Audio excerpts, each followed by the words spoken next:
संत महात्माओं, परम प्यार से कहिए धन्यकार जी। सतगुरु ने बड़ी कृपा करके हमें बंधनों से मुक्त कर दिया। यदि सतगुरु के वचन पे चल पाएँ तो वास्तव में किसी भी बंधन में फिर फंसने वाले नहीं। लेकिन कभी कभी जो विचार जो होते हैं, जो कल्पनाएं होती हैं, इनमें बड़ी पावर, बड़ी क्षमता हो जाती है और ये मन पर कंट्रोल कर लेती हैं। तो आज के सुंदर विचार कि किस तरीके से एक बहन विचारों में डूब गई, तो शुरू करते हैं आज की सुंदर साखी। और आपके प्यार और सहयोग की बड़ी ज़रूरत है। यदि वीडियो पसंद आया करे तो प्यार भरा धन्यकार जरूर लिखा करें। संत महात्माओं, एक महिला जो गाय पालती थी, उसका घर और जो गाय रहती थी वो स्थान की दूरी थी और उसके बीच में एक नाला बह रहा था जहाँ गाय बंधी रहती थी। जब नाला बह रहा था तो रोज़ वो नाले को पार करके, और उस पर एक पत्थर था, पार करके आती थी, गाय को दूती थी। एक दिन वो आई और गाय को दूने बैठ गई। बैठते बैठते, देखते देखते वो विचारों में खो गई। उसने कहा, यदि मेरी शादी हो जाती है और मेरा कोई भाई नहीं है, मेरा पति यहीं रहेगा, और फिर यदि मेरे बच्चे हो जाते हैं और फिर बच्चे बड़े हो जाएंगे, बच्चे भी मेरे पीछे पीछे आएंगे, तो मेरा लड़का हो गया और लड़का मेरे पीछे पीछे आएगा, तो फिर क्या इस नाले में यदि वो गिर गया तो फिर क्या होगा। तो ऐसे विचारों में डूब गई। अचानक देखते क्या है कि उसकी शादी हो जाती है और उसकी शादी होने के बाद में वो वहीं पर रहना शुरू कर देती है। उसके लड़के का जन्म होता है। अब वो आ रही थी दूध दूने, लड़का पीछे पीछे आ रहा था। अचानक लड़के की चीख निकली, वो नाली में गिर गया, गहरा नाला था। और ये देख करके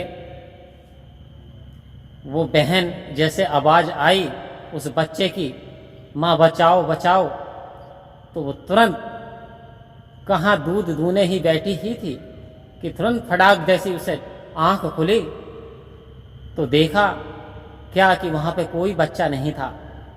उसे पसीना आ रहा था, मेरा बच्चा, बचाओ बचाओ कह रही थी, बचाओ बचाओ मेरा बच्चा नाले में गिर गया, पसीना आ रहा था। उसने देखा लोग इकट्ठा हो गए तो वहाँ पे कोई बच्चा नहीं था। उसने कहा, बेटा पानी पी ले। तो आखिर हुआ क्या था उसके साथ? वो विचारों में इतनी डूब गई, इतनी खो गई कि अपना वर्तमान भूल गई। होता क्या है संत महात्माओं, हम वर्तमान से असंतुष्ट रहते हैं और भविष्य की कल्पनाओं में खो जाते हैं। भविष्य के चक्कर में हम वर्तमान नष्ट कर लेते हैं और वर्तमान में हम कष्ट उठाते रहते हैं। हम बंधनों में पड़ जाते हैं, हम कल्पनाओं में फंस करके रह जाते हैं। कल्पनाएं कितनी गहन होती हैं, ये बात आप एक मकड़ी का जाला इससे समझ सकते हैं। मकड़ी जाला बनती है और बुनते बुनते एक दिन उसमें फंस जाती है और अपने प्राणों को त्याग देती है। ऐसे ही इंसान व्यर्थ कल्पनाओं में, झूठी कल्पनाओं में फंस जाता है, लालच रूपी कल्पनाओं में फंस जाता है, भविष्य में फंस जाता है। जबकि सतगुरु सलाह दे रहे हैं, जिसने वर्तमान संभाल लिया उसका भविष्य संभल गया। वर्तमान को संभालना है, हमें वर्तमान में सही चलना है, वर्तमान में सिमरन करना है, वर्तमान में कर्म करना, वर्तमान में दसों नखूनों से कृत कमाई करना है। ये नहीं है कि कर्म नहीं करना, कर्म करना है।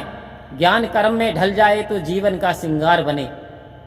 सतगुरु इशारा दे रहे हैं कि अपने परेशानी को और नहीं बढ़ाना है। सतगुरु ने बड़ी सहज सरलता जीवन दे दिया। बस क्या करना, एक बार यदि तू अपने आपड़े को सतगुरु के हवाले कर दे तो वास्तव में जिस प्रकार से किसी वाहन में सारा बोझ लग जाता और आप बोझ के साइड में बैठ जाते हैं तो आपको कोई वजन नहीं लगता, वाहन ले जाता रहता है, जाते रहते हैं, आप मंजिल पर पहुंच जाते हैं। ठीक इसी प्रकार से आज सतगुरु ने ज्ञान रूपी नाव आपको प्रदान कर दी। अब इस नाव में सवार हो जाना है और सतगुरु मल्ला के हाथ में अपनी बागडोर सौंप देनी है।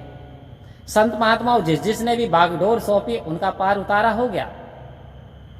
बागडोर जो सौंपी थी, वो सौंपी बागडोर आपने देखा कि भक्त कवि ने बागडोर सौंप दी थी और भिल्ली ने बागडोर अपने गुरु के समर्पित सौंप दी थी। जो गुरु ने कहा था वो भिल्ली ने किया था।